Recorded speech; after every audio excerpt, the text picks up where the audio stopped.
Bonjour. Alors aujourd'hui, j'ai choisi d'aborder avec vous un sujet qui est à la fois de plus en plus connu, puisque je vais vous parler en fait du postpartum, mais je vais aborder plus spécifiquement les premiers jours de postpartum et surtout le rôle du partenaire et le besoin de proximité avec le bébé.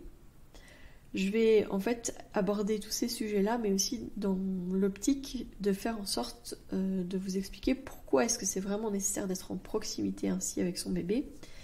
Et du coup, discuter un peu des attentes des proches parfois qui ne sont pas du tout en corrélation avec cette mise en route, cette découverte pour les parents, les jeunes parents, de leur bébé et du rythme avec un bébé. Et donc c'est revenir sur les bases de pourquoi est-ce que les bébés fonctionnent comme ça, quels sont leurs besoins et pourquoi est-ce que tout le reste devrait passer complètement en second plan.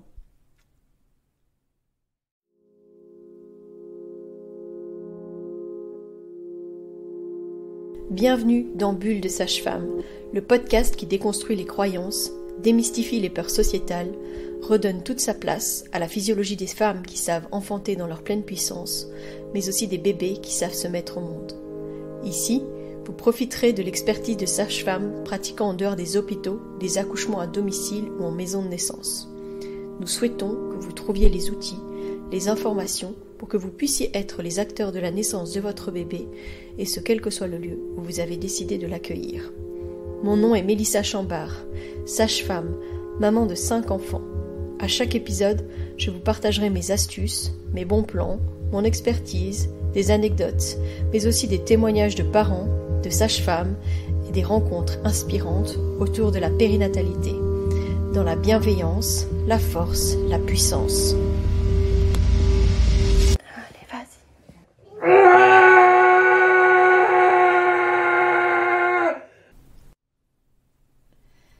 Donc le postpartum, c'est enfin mis en lumière depuis quelques années.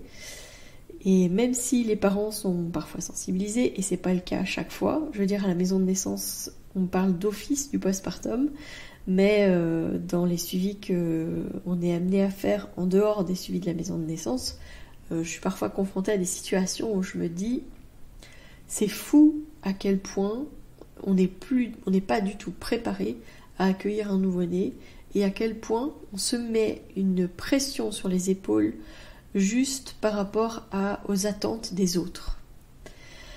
Et donc, j'espère que ce podcast aujourd'hui pourra potentiellement servir aussi à expliquer à la famille, aux proches, etc., aux amis, pourquoi par exemple vous avez décidé de limiter les visites.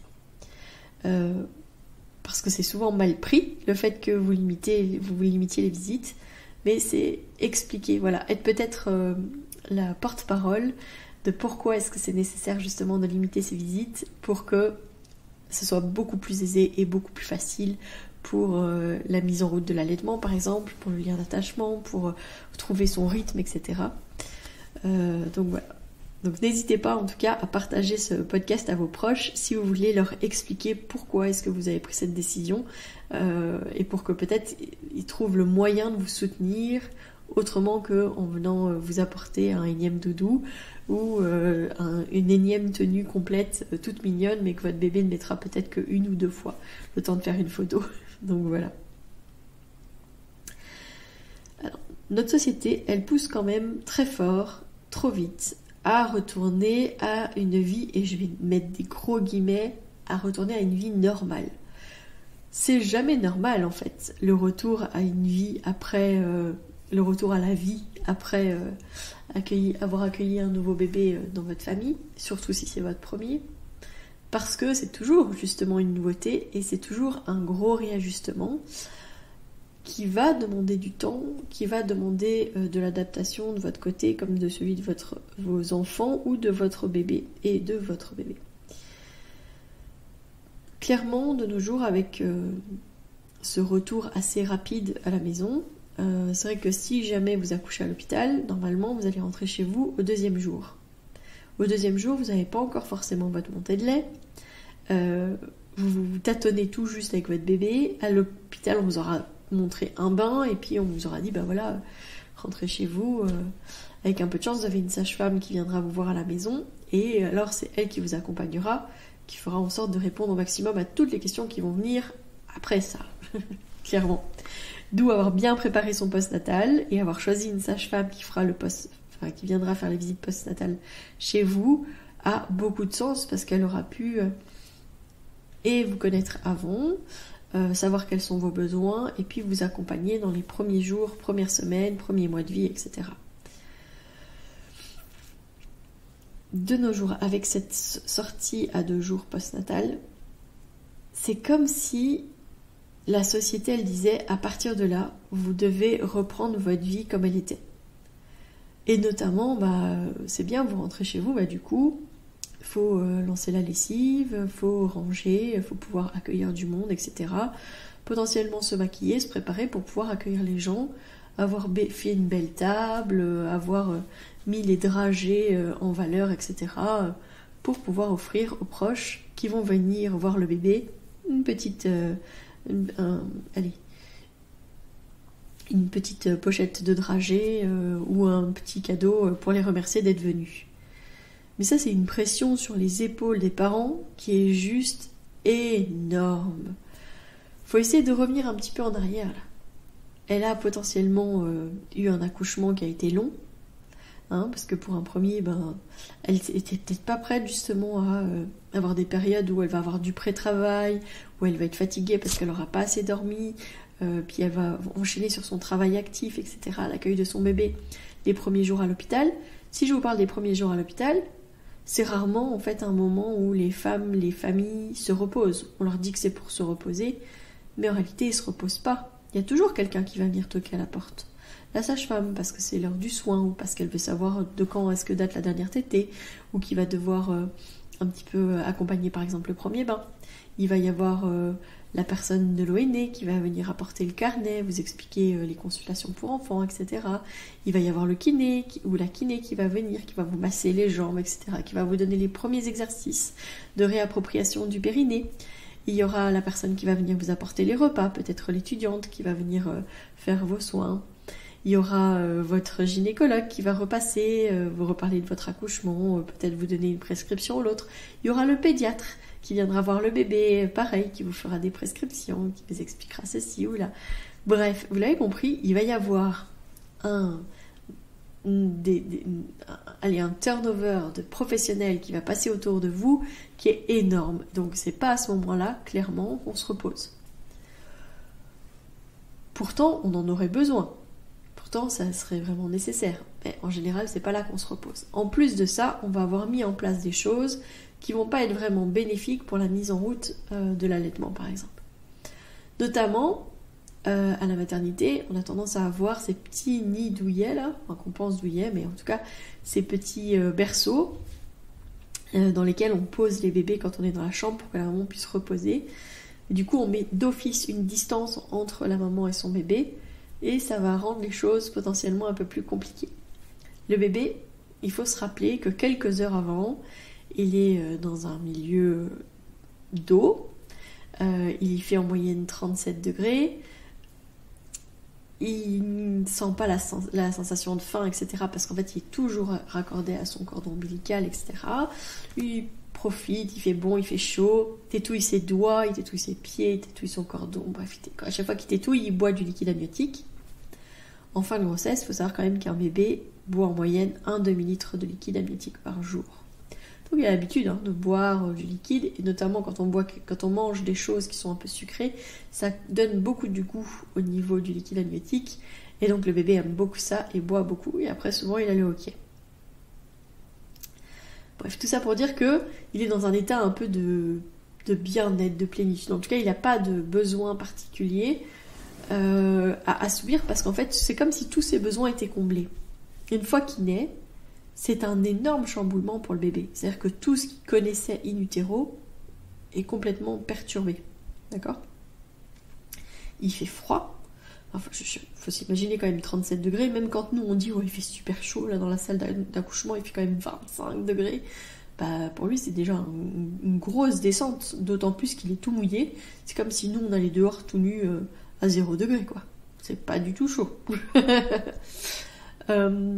Les bruits sont plus du tout assourdis par l'eau et la paroi utérine et la paroi abdominale. Donc là, il a les bruits en direct, la lumière. Alors même s'il n'a pas faim quand il naît, parce que clairement, ça c'est un gros mythe, hein, on pense que le bébé vient au sein parce qu'il a faim, mais ça se trouve il va aller au sein alors qu'il est encore accordé à son cordon, quand on laisse vraiment le cordon battre jusqu'à la fin et parfois même délivrer alors qu'il n'est toujours pas coupé. Mais même si on a coupé, normalement il est né, il avait encore avalé pas mal de liquide, donc il est même sorti encore avec son doggy bag. D'accord ? Donc quand il naît, le bébé, il n'a pas du tout faim. Donc il va pas au sein parce qu'il a faim, mais il va au sein parce qu'il a ce premier réflexe qu'il va avoir les premières semaines de vie, c'est que ce que cherche à retrouver d'office le bébé, ce sont ses sensations in utero. Et ce qui se passe, c'est que autour du mamelon, au niveau de l'aréole, on a des glandes qui sécrètent une substance qui est là pour hydrater les mamelons et qui a une odeur qui est similaire au liquide amniotique. Donc en fait, le bébé, il est à peine né que il sent cette odeur-là, il reconnaît ça. Ça, je connais, ça, j'y vais. Hein, et alors, il grimpe et il revient jusque-là. Bien fait, hein. Donc c'est comme ça qu'il va initier sa première tétée dans les 2 premières heures de vie, non pas parce qu'il a faim, mais parce que c'est familier, parce que c'est quelque chose qu'il connaît. Et même s'il n'a jamais encore tété le sein, il va y aller facilement parce qu'il connaît cette odeur, et en plus, il voit par contraste. C'est pour ça que la peau change de couleur pendant la grossesse, et que le mamelon et l'aréole deviennent beaucoup plus foncés, parce que c'est comme une cible, hein, où le bébé il dit « Ah, c'est là que je dois aller ». Donc, je parlais de ça, voilà, par rapport aux réserves énergétiques du nouveau-né. Donc, le fait qu'il va venir téter, donc ça, c'est une bonne chose. Mais souvent, après ça, le bébé va bien dormir. Les premières 24 heures, le bébé va bien dormir. Si on le pose dans son petit berceau, le bébé va devoir réguler sa température et ça va lui demander énormément d'énergie. Pourquoi ? Parce que, imaginez-vous quand vous rentrez dans votre lit l'hiver. Et même pas l'hiver, mais quand il fait frais, là. Quand vous rentrez dans votre lit, c'est votre corps qui doit rayonner de la chaleur pour pouvoir réchauffer votre lit, pour que vous soyez confortable à l'intérieur. Alors évidemment, si vous avez un compagnon comme moi qui rayonne de la chaleur, c'est bingo, il rayonne pour tout le monde, ça c'est bon. Mais si c'est pas le cas, si par exemple, moi quand il va, je sais pas moi, travailler tard le soir, etc., bah, clairement, alors je suis toute seule à devoir réchauffer mon lit, ça me demande beaucoup plus de travail, parce que je ne rayonne pas de la chaleur de la même manière que lui, ça me prend plus de temps. Mais donc le bébé, si jamais il doit réchauffer son petit lit, son petit berceau, il va devoir rayonner de la chaleur, mais lui il n'a pas beaucoup de réserve. Hein. Il faut savoir en fait qu'autour des gros vaisseaux, les bébés ils ont ce qu'on appelle de la graisse brune, donc c'est une forme de graisse qui va justement rayonner de la chaleur, et donc autour des gros vaisseaux pour pouvoir réchauffer rapidement le bébé. D'accord ? Mais donc c'est comme s'il naissait avec une certaine quantité de mazout, hein, dans son réservoir, et qui va devoir faire chauffer sa chaudière pour réguler sa température. Si je vous dis que vous devez économiser du chauffage, la première chose que vous devez faire, c'est d'isoler votre toit. Donc une des premières choses à faire, c'est d'isoler le toit de la maison, c'est-à-dire mettre un bonnet sur la tête du bébé. Parce que la tête du bébé, est beaucoup plus grosse proportionnellement à la taille de son corps que nous. C'est-à-dire que c'est comme si moi je joins mes mains au-dessus de ma tête, c'est comme ça qu'est la tête du bébé. Ça fait une grosse boule, d'accord ? Donc il y a beaucoup d'énergie, beaucoup de chaleur qui peut sortir par là. Donc déjà, un petit bonnet va l'aider. Si on ne veut pas trop utiliser de chauffage non plus, pardon, ce qui aide beaucoup, c'est que le voisin chauffe à notre place. D'accord ? Et donc, ce qui va l'aider, c'est qu'il soit sur vous, que vous soyez son voisin en fait. Hein. C'est un peu comme le kangourou care qu'on pouvait faire dans les maternités en Amérique du Sud.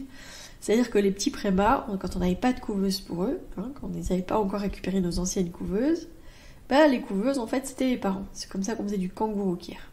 Alors, c'était pas juste une heure sur la peau, en peau à peau avec papa et maman. C'était tout le temps. Il y avait tout le temps un adulte qui avait ce bébé en peau à peau contre lui. parce qu'on avait remarqué que ça aidait beaucoup les bébés à bien réguler leur température, premièrement, mais aussi à réguler au niveau de leur respiration, au niveau de leur rythme cardiaque. En fait, on s'est rendu compte que les bébés faisaient beaucoup moins d'épisodes où ils désaturaient, etc., quand ils étaient contre un parent. D'accord ? Tout ça pour vous dire que le premier nid des bébés devrait être le corps de leurs parents. Pourquoi ? Parce qu'on est des primates à la base. On est des mammifères qui sommes portés. Nos bébés ont encore tous les réflexes, avec par exemple le réflexe de grasping, qui est ce réflexe qu'ils ont quand on met notre doigt à l'intérieur de leurs mains. Ils ont tous les réflexes pour nous montrer que normalement ils devraient rester agrippés à nous et être à portée de téter constamment. Alors que nous, ce qu'on veut, c'est pouvoir les poser dans des petits nids tranquilles, tout douillets, qu'on leur a créés en pensant que c'était là qui serait le mieux. Mais la plupart du temps, c'est pas là qu'ils sont le mieux. D'ailleurs, dès qu'on les pose, souvent, même s'ils dormaient, il va ouvrir les yeux et pleurer parce que comprend pas pourquoi on le laisse là. C'est froid, il va être à distance et ça les bébés ils aiment pas. Pardon. Donc vraiment, le bébé il doit rester le plus possible sur vous. Les premières heures de vie, c'est vraiment hyper important. Parce que pendant ces premières 24 heures, le bébé qui dort beaucoup, il va quand même avoir tendance à utiliser beaucoup d'énergie à réguler sa température, alors que s'il est contre vous déjà, il utilisera beaucoup moins d'énergie pour réguler sa température. Donc ça c'est le premier réflexe à avoir, garder le bébé contre soi. Alors on parle du pot à pot, parce que c'est quand même ce qu'il y a de plus direct on va dire. D'ailleurs c'est le meilleur moyen de réchauffer un bébé si jamais vous avez un bébé qui a froid. C'est donc de déshabiller le bébé, de lui mettre juste une petite couche, un bonnet, peut-être des petites chaussettes à la rigueur, et alors vraiment pot à pot, ça veut dire que vous-même, vous n'avez pas de t-shirt et que vous mettez le bébé contre votre poitrine, puis une couverture au-dessus de vous. Alors, rien n'empêche d'avoir mis un gilet pour pas avoir froid sur vous, quoi. Mais là où vous allez mettre le bébé, il ne doit pas y avoir de vêtements entre vous et le bébé.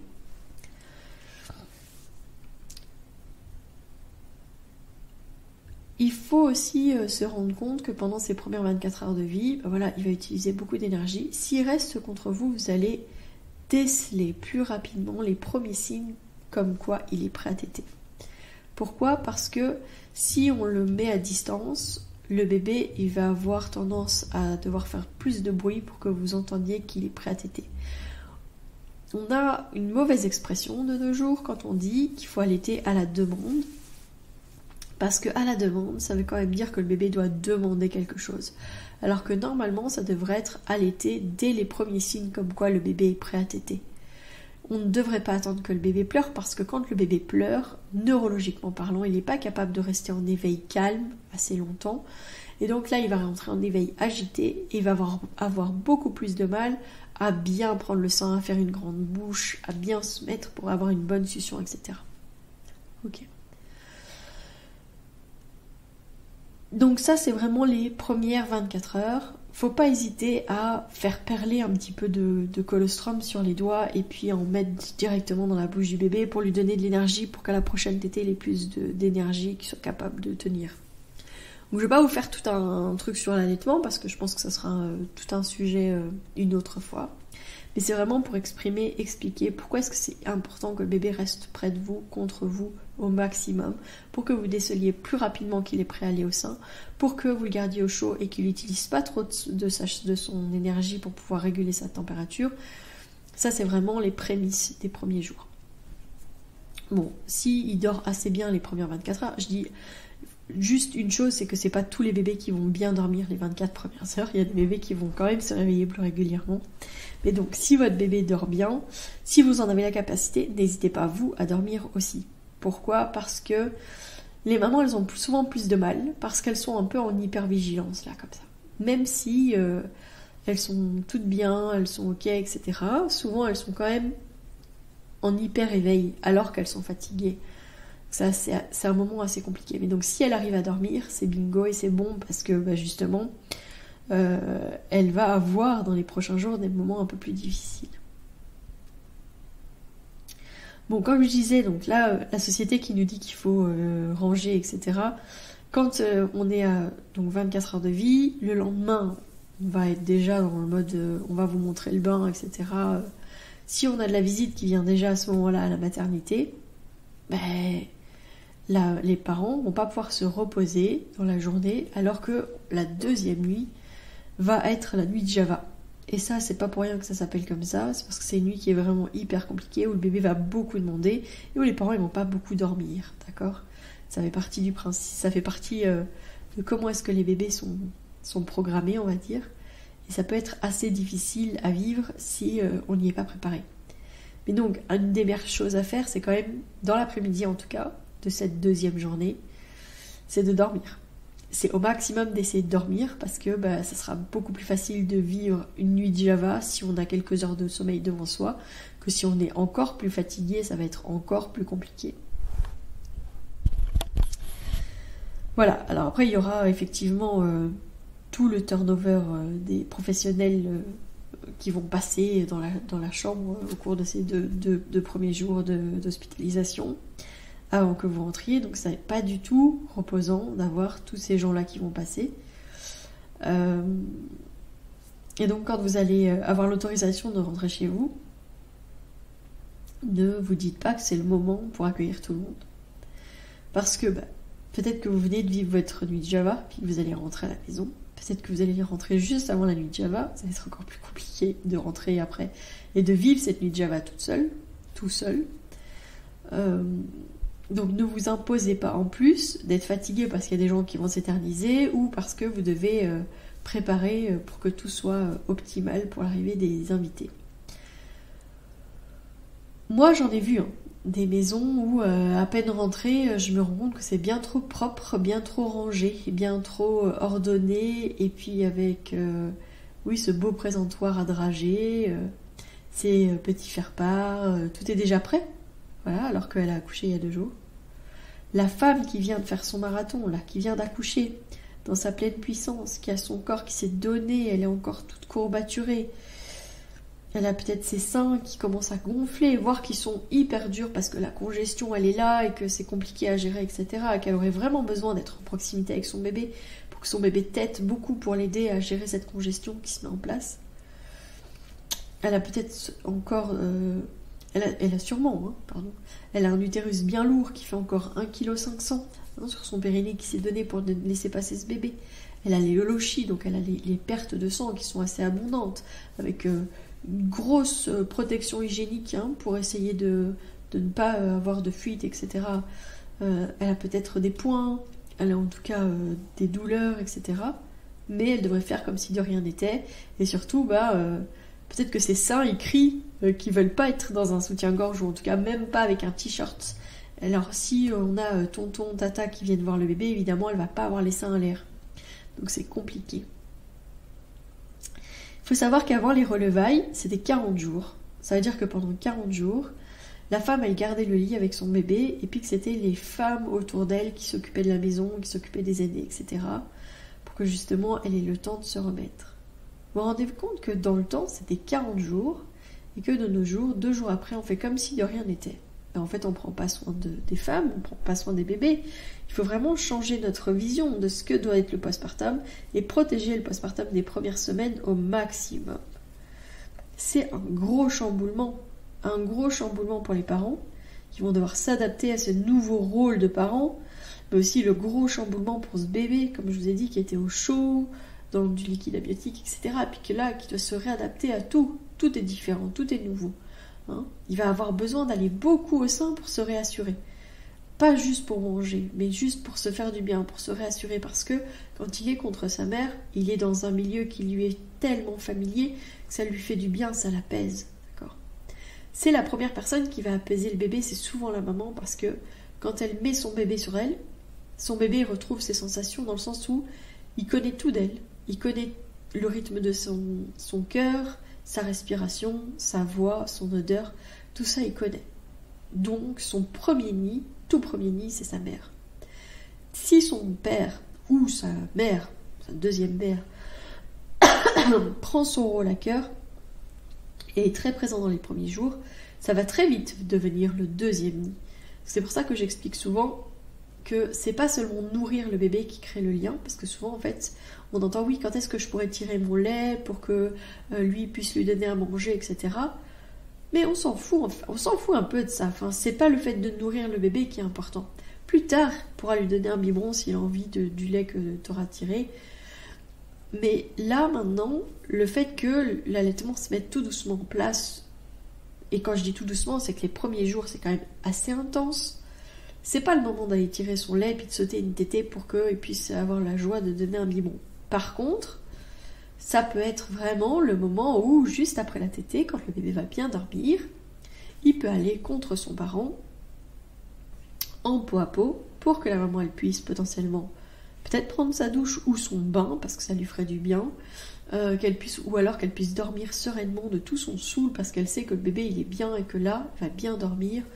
Voilà, ça c'est vraiment important. Et puis ça va permettre à ce deuxième parent de vraiment créer du lien avec son bébé, profiter, être un peu envahi justement de cette sensation de porter son enfant, etc. Même si par exemple il veut baquer à ses occupations ou s'occuper des aînés, etc., il peut toujours mettre le bébé dans une écharpe pour permettre de combler ce besoin de proximité et de sécurité pour le nouveau-né, tout en pouvant répondre aux besoins des plus grands si jamais il y en a, ou en tout cas, je ne sais pas moi, ranger la table, faire le lave-vaisselle ou je ne sais quoi. Ce réajustement pour les parents, cette dégestation pour la maman, etc., c'est hyper intense. On parle de nos jours du baby moon ou du mois d'or, des moments où on dit qu'en fait, s'octroyer tout ce temps plus au ralenti avec des attentes qui doivent être les moindres possibles au niveau de ce qu'on attend de la maman, ça c'est hyper important parce que la charge mentale, elle est tellement sur les femmes. Je sais ce que je dis, je suis maman de 5 enfants et je sais très bien que quand il y a quelque chose à mettre en place, c'est d'abord moi qui vais toujours m'organiser pour que les choses se mettent en place. Mais c'est une charge mentale qui est tellement grande qu'il y a des jours, je ne dors pas bien parce que je me dis je dois faire ça. Puis parce que j'ai la charge mentale de ma famille, mais j'ai aussi la maison de naissance, j'ai le podcast, j'ai tout ça. Enfin, vous visualisez bien tout ce que je vous raconte là, du fait que ça peut être tellement intense que ça peut être difficile. Mais donc c'est de tout ça qu'il faut essayer au maximum de libérer la jeune mère. C'est justement qu'elle ne se dise pas faut lancer la machine. Si on a lancé la machine, il faut mettre le séchoir, parce que si j'ai pas mis le séchoir ou si j'ai pas mis mon linge à sécher, ça n'ira pas, etc. Il faut pas oublier tel ou tel truc, etc. Enfin voilà. Donc, les gens que la maman va bien vouloir qu'elles viennent à la maison, quand je dis elle, je dis les personnes, parce que bon, la plupart du temps, par rapport à ce que je vais vous décrire, ça va être des femmes, mais pas que, ça peut être aussi des hommes très proches d'elles, dont elles sont ok avec ça, mais il faut être au clair, je suis désolée de tousser, il faut être au clair sur le fait que la femme, elle va avoir besoin des personnes qui vont pouvoir prendre soin d'elle, qui vont accepter s'ils viennent chez elle, de la voir peut-être pas très habillée, ou en tout cas dans son lit, pas pumpée, peut-être avec son bébé au sein, et sûrement avec son bébé au sein, ou si pas avec son bébé, peut-être avec des coques, des compresses de lait ou je ne sais quoi, enfin voilà, qu'elle n'ait pas besoin de se faire belle pour pouvoir les accueillir, et surtout qu'elle n'ait pas besoin de se mettre dans son canapé, ou enfin voilà, si elle a envie de rester allongée dans son lit, qu'elle reste allongée dans son lit avec son bébé. Voilà. Ces personnes qui ont la joie et la chance de pouvoir butiner autour de la mère de la nouvelle famille et du nouveau bébé, faut pas qu'elles se disent que ce qu'elles viennent faire c'est s'occuper du bébé, ou en tout cas porter le bébé, parce que si la mère elle n'a pas envie, si elle est par exemple en train de l'allaiter, ou si même le bébé est en train de dormir, elle a peut-être pas du tout envie de le mettre dans les bras de quelqu'un d'autre. Si elle en a besoin, elle le demandera, et à ce moment-là vous aurez le bébé dans les bras. Par contre, ça serait bien de butiner autour d'elle pour justement lancer une machine, ou peut-être partir avec du linge pour pouvoir l'aider, ramener à manger. Ça, c'est vraiment, vraiment important. Qui que vous soyez, si vous avez l'opportunité d'aller voir des jeunes parents, le meilleur cadeau que vous avez à leur faire, c'est leur apporter à manger. C'est même une règle d'or. Moi, je dis toujours, c'est la règle d'or. Si quelqu'un vient voir le bébé, il doit apporter à manger. C'est la règle. S'il n'apporte pas à manger, il ne voit pas le bébé. En tout cas, ça veut dire que il vient apporter quelque chose pour que vous mangiez, mais pas pour partager le repas avec vous. D'accord? C'est pas pour s'inviter à manger avec vous, c'est vraiment pour vous faciliter la vie dans les premiers jours de l'arrivée de votre bébé. La naissance, elle a peut-être été difficile, il faut encore digérer ce qui s'est passé, apprivoiser sa nouvelle réalité. Il y a peut-être des choses qui vont se passer. Si jamais on ne respecte pas ce postpartum, si on ne respecte pas ce rythme, ce besoin en fait que la mère soit au maximum en position allongée, parce qu'elle a ce utérus qui est ultra lourd, qui pèse sur son périnée qui s'est donné, parce qu'elle a fait un énorme marathon et qu'elle a besoin de repos, alors même si elle ne se sent pas fatiguée, mais son corps a besoin de se relâcher, les risques, c'est une mauvaise cicatrisation, et notamment au niveau du périnée, parce que parfois il y a des points qui sautent, ou alors par exemple nous on ne suture pas à chaque fois, mais si la femme elle se met en mouvement trop rapidement, le périnée ne va pas se cicatriser de manière optimale. Le gros risque évidemment c'est la descente d'organes, puisque si cet utérus il pèse 1,5 kg sur un périnée qui s'est donné, tout ce qui est descente d'organes, les prolapsus, c'est à ce moment-là que les femmes le risquent au maximum. Et puis plus tard, parce que ça elles s'en rendront pas compte tout de suite, le plus gros risque c'est ce qu'elles vont avoir, elles ont un risque d'avoir de l'incontinence urinaire et d'avoir des fuites d'urine plus tard. Rappelez-vous que respecter le postpartum, c'est vraiment un investissement à long terme. D'accord ?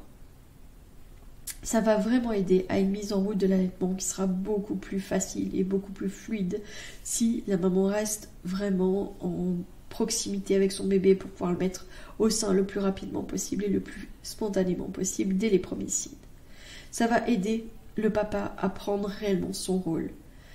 Si on se met en branle-bas de combat, etc., si le papa se met en position d'accueillir les hôtes, en fait pendant ce temps-là, il fera pas la tétée, il fera pas le câlin post-tétée avec son bébé. D'accord ? Donc ça sera pas le moment où il va faire un petit peu de poids-pot ou qu'il va mettre son bébé en portage, parce qu'à ce moment-là, en fait, il sera occupé à servir à boire, ranger un truc, etc. Donc à nouveau, il prendra pas soin de son bébé et de sa femme, parce que il sera en train de prendre soin de ses hôtes. Prendre soin de la maman, la nourrir, l'hydrater. Elle devrait toujours avoir quelque chose à boire à côté d'elle, cette maman. Que ce soit un verre d'eau, une tisane, etc. Elle devrait toujours avoir quelque chose à boire autour d'elle. Honorer la femme qui vient de mettre au monde son bébé. Elle se reposera beaucoup plus facilement si justement on prend soin d'elle et qu'on lui dit « Qu'est-ce que je peux faire pour toi ? Tiens, je t'ai apporté quelque chose, je t'ai apporté ce petit plat-là, je me suis dit que je sais que ça te ferait plaisir, etc. Je t'ai apporté ça. » Le baby moon, c'est vraiment s'offrir une pause, par exemple dans les réseaux sociaux. Annoncer sa naissance, ok, mais après, de plus être non-stop en train de scroller sur les réseaux sociaux. C'est vraiment accepter d'avoir ce besoin d'apprivoiser aussi ce bébé, parce que ça sera beaucoup plus facile si on est en proximité immédiate avec le bébé, de l'apprivoiser sereinement, que si on le pose et puis qu'on essaye à heure fixe peut-être potentiellement de rentrer en contact avec son bébé. Pas forcément mettre le bébé dans un petit nid, voilà. Rester près de lui, ça va aussi vous permettre de respirer son odeur, d'augmenter votre ocytocine. Et bon, donc du coup, de créer un lien d'attachement plus facilement, plus sereinement et plus durable. Si c'est pas possible, dès qu'on en ressent le besoin, alors de vraiment prendre ce bébé le plus vite possible, dès qu'il est en phase, de le prendre contre soi. C'est vraiment important de se rappeler qu'il faut respecter les familles, que d'offrir ces petits moments, ces premières semaines, vraiment de protéger cette bulle. Si jamais on vous propose de venir voir le bébé, vous pouvez dire « Écoute, je viendrai juste te déposer un petit plat, voilà, une lasagne, quelque chose. » Enfin, voilà. Mais je vais pas rester, je vais pas m'éterniser parce que je pense que vous avez besoin de repos. Dis-moi si tu as besoin de ceci, si tu as besoin de cela. Si chacun se positionne au maximum de plus en plus comme des protecteurs de cette bulle, alors ça deviendra normal justement de protéger ces premiers jours et d'accepter de limiter les visites, de favoriser les visites qui sont seulement aidantes, des visites qui sont pro-allaitement et pas entendre les gens qui viennent dire « Oh, t'es sûr que ça fonctionne ? Tu l'as encore mis au sein il y a 2 minutes, etc. etc. » on n'a pas besoin d'avoir des avis quand c'est comme ça. Des repas, ça c'est vraiment important. Si jamais vous faites une blessing way pendant votre grossesse, c'est vraiment une chouette chose de demander à vos invités de déjà vous apporter des plats et de les mettre au congélateur. Et vous, dans les semaines avant l'arrivée du bébé, de mettre des plats dans le congélateur. Investir à long terme dans la santé des femmes et des bébés, dans le lien, dans les familles, de faire en sorte que le deuxième parent, que ce soit la mère ou le père, ait vraiment l'opportunité de créer un lien de qualité avec son bébé. C'est vraiment de l'investissement à long terme que ce baby moon, que ce premier mois postnatal, de ce mois d'or. Et donc, important de bien organiser son postpartum.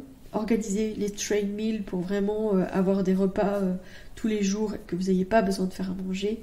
Pourquoi pas avoir une doula en postpartum qui pourra vous préparer potentiellement des repas, s'occuper peut-être des proches, etc. Préparez les visites, préparez les proches à ce que justement ils ne vous voient pas tout de suite. Préparez-les au fait que vous allez avoir besoin d'eux, par exemple, pour s'occuper des plus grands de manière qualitative, ou apporter des repas, ou etc., etc., etc. Donc tout ça, ça se prépare. Limitez vraiment les visites les premières semaines, expliquez pourquoi, pour que ça débute mieux, pour que ce soit plus fluide, pour que ce soit plus facile. Et une dernière notion dont je ne vous avais pas parlé encore, c'est qu'il faut savoir que la distance optimale entre la mère et son bébé, puis entre son parent et le bébé, c'est à peu près la longueur du cordon. C'est la distance maximum dans laquelle le bébé devrait être par rapport à ses parents dans les premiers mois de vie. C'est un bon indicateur de savoir où doit se situer ce bébé, pourquoi est-ce qu'on a besoin justement d'avoir son bébé tout proche. Et ben, imaginez ce cordon et imaginez du coup le besoin de proximité qu'a ce bébé pour se rassurer, etc. Et puis nous pour être en sécurité et de se dire ok, tout est ok, donc là c'est bon, on est bon. Favoriser l'allaitement, toujours l'allaitement avant toute autre chose. Et ça, je vous ferai tout un épisode sur le sujet au niveau de l'allaitement. Mais vraiment, mettre en route l'allaitement sera beaucoup plus facile si on reste en proximité avec le bébé. La peste, la chute des hormones, etc. Ça sera plus facile et ça sera moins difficile à vivre si justement on reste en proximité avec son bébé. Le rôle du partenaire, le fait de trouver sa place, etc. sera beaucoup plus facile si on reste en proximité avec le bébé. On aura plus facile aussi à laisser les tétés à l'air, prêts à être utilisés, etc. Donc, limitez les visites, uniquement des visites aidantes qui vont apporter à manger, qui vont vous honorer, qui vont prendre soin de vous, qui vont repartir avec une manne de linge, qui vont s'occuper potentiellement des aînés de manière qualitative, etc. Voilà. J'espère que ça a répondu à vos besoins et que ça vous permettra en tout cas d'aborder un peu ce sujet avec vos proches si jamais ils sont encore un peu pas sûrs de pouvoir d'accepter. Enfin, c'est pas qu'ils n'ont pas accepté ou pas accepté, mais c'est le fait que c'est peut-être difficile pour eux à accepter le fait que vous avez décidé de limiter les visites dans les premiers jours. Mais c'est vraiment hyper important. Voilà. Pour petit rappel, le 15 et 16 avril prochain, il y aura le salon Naître et Grandir en Douceur qui aura lieu à Senef. On a créé une page Instagram justement pour l'événement. N'hésitez pas à le partager, à aller voir. On vous présente chaque jour de nouveaux exposants. Ça vous permettra déjà de savoir qui sera présent et un peu de vous teaser par rapport à ce qui va se passer. On a hâte de vous accueillir et de vous partager, de vous rencontrer au cours de ces 2 journées. Donc voilà. Je vous dis à la semaine prochaine et que tout aille bien d'ici là. Si vous souhaitez échanger à propos des différents sujets abordés dans ce podcast, vous pouvez interagir sur les posts dédiés à chaque épisode sur nos réseaux sociaux Facebook et Instagram. Vous pouvez également me joindre par email à melissa.chambard@gmail.com. Je serai également ravie de collaborer avec vous, que ce soit pour un témoignage, une rencontre ou pour savoir quel sujet vous intéresserait à l'avenir.